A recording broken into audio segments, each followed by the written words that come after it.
This week I've been doing a watercolour painting. As an introduction, I'll demonstrate how to do a wash. This is a graded wash, so I'm starting with lots of watery paint on the left hand side. Each time I move my hand away, I'm adding more water to continue the gradient of colour. I'll eventually end up with clean water and just the white of the paper on the other side.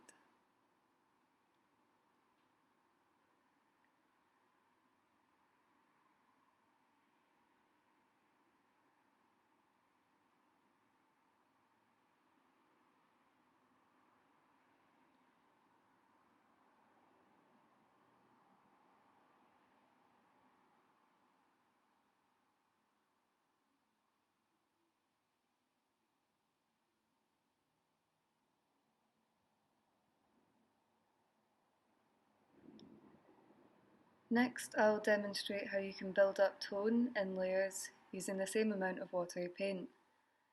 One of the fundamentals of watercolour is knowing when to allow time for a layer of paint to dry and how each layer affects the colour of the last one. So I'll allow each of these layers to dry before adding the next, and I'll do this about 6 or 7 times. However, it's probably a good idea only to do a few of these in your painting if you can. It starts to look a bit rough the more layers you end up doing.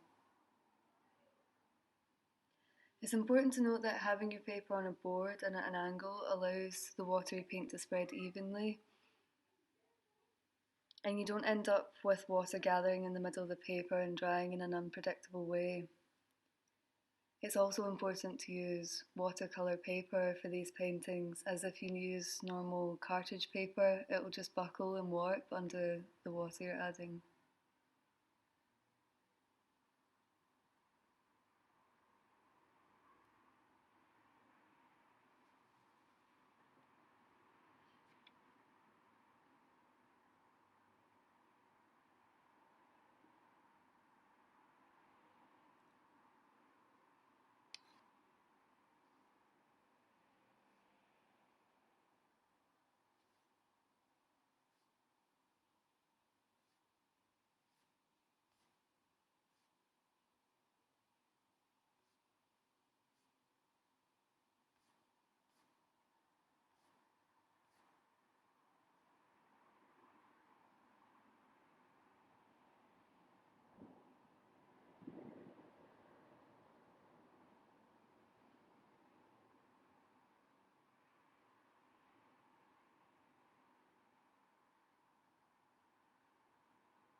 Before I start my painting, here are a few examples.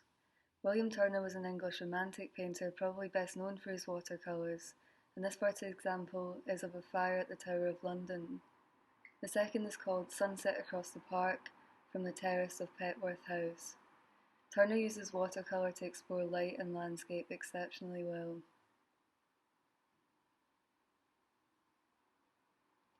The second artist is Elizabeth Blackadder. She is a Scottish painter elected to the Royal Academy, and this example is called Dragon Fruit.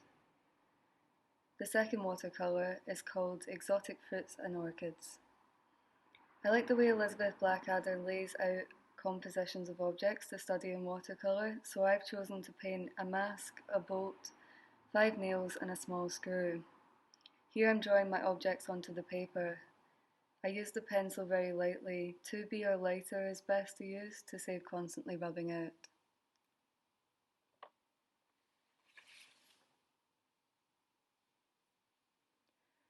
Now I'm doing the first wash. My mask is a cerulean blue colour, so I'm evenly putting down the first layer in this colour with plenty of water.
Now that the first wash is dried, I've started doing a second one, and I'm being a bit more selective this time about where I put the second layer of blue.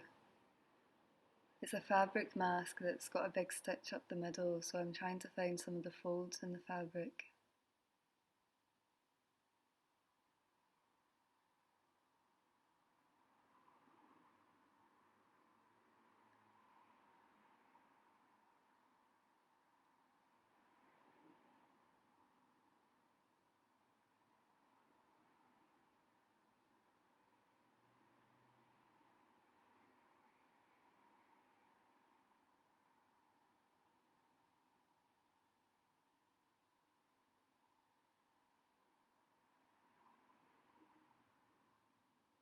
I'm using a finer brush here to go into the second layer of detail in the bits of string that are attached to my mask.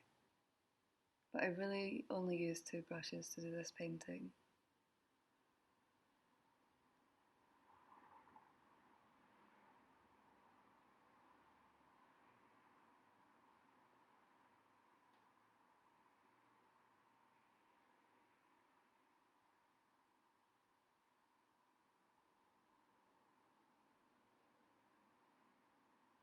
Here I'm starting on the bolt on the right hand side.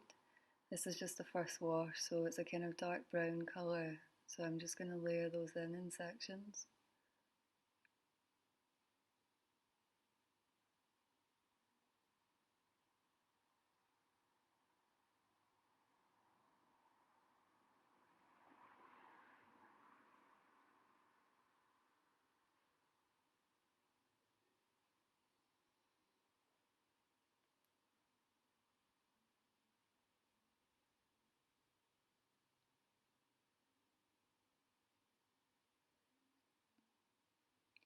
So here I've used a bit too much water and it's spilled out into the middle section of the bowl. If you do that, you can just dab it very lightly with a bit of cloth. And it's the first wash anyway, so it doesn't matter too much.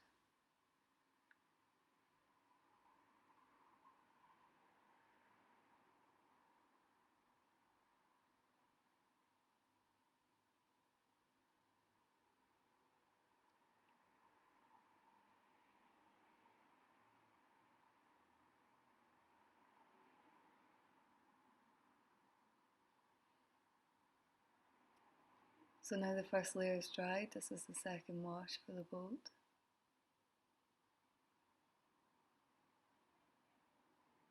And then there's a small screw to the right hand side that's a similar colour of brown. So now I've gone back to the mask, and with a finer brush I'm putting in some more detailed bits of blue. I've got less water on the brush at this point as well because I'm putting in some of the more finer definitions of the fabric.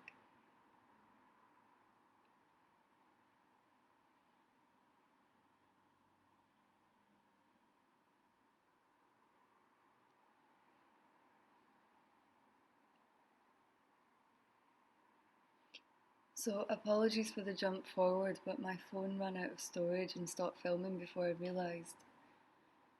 So with the mask it was looking really flat with just the blue colour, and there wasn't much tonal value going on, so I've picked a kind of complementary purple and done a third wash on the top for some of the shadowy areas. I've also done a two-tone shadow at either side of the mask where it sits up from the paper.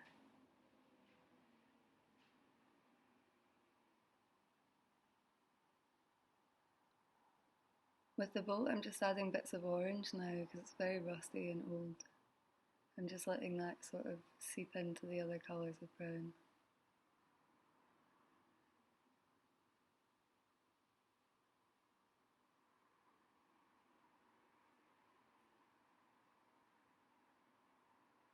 So here I've only got water on the brush, so I'm trying to make the middle just a little bit lighter and rounded. So you can just use water on a fine brush, and when you move it around on top of the bits you've painted, it comes out a bit lighter.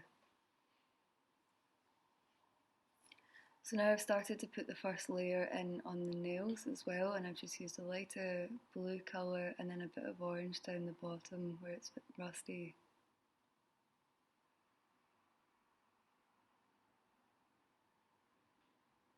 I'm just going in with a finer brush again, and not too much water this time because I'm starting to put in some of the detail of the rust.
And just putting in some of the bits of the screw element of the bow. I probably did this 3 times in 3 layers just to build up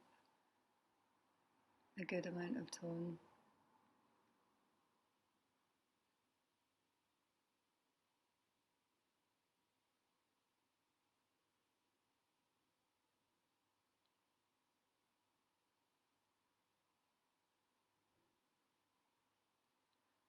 I've now also put a bit of a green shadow around the boat as well. I also did this in 2 layers.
The pencil where I've drawn in some of these nails is so light that you can hardly see it, but that's definitely a good thing, especially if you're using the light colour of the blue like I am just now, because you don't want to see the pencil through the paint.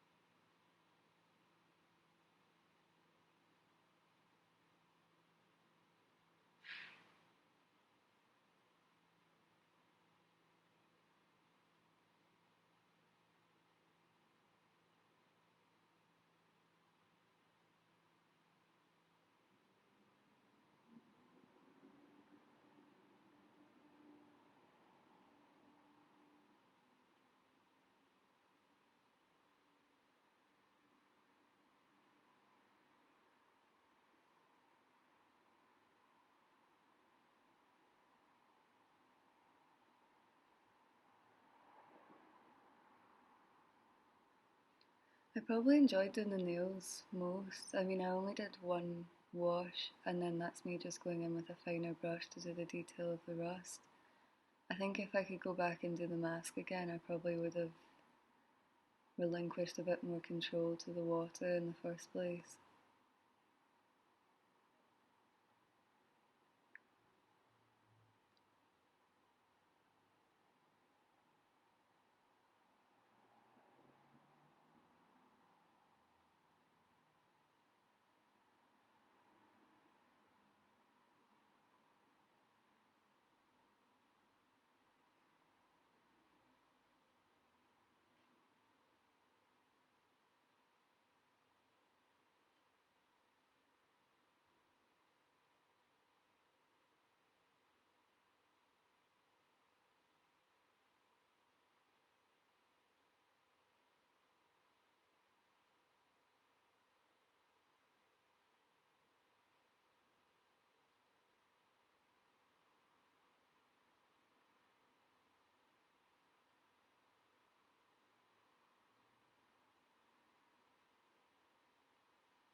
So now I'm just putting in small pink shadows for the nails so that they're not just floating in space when the other stuff has shadows. If you're doing a study of objects like this, it is a good idea to get a lamp and set it on top of them so that you get nice tonal range. And that's it. Mask, bolt, 5 nails and a screw. Good luck with your watercolours. Thank you for watching.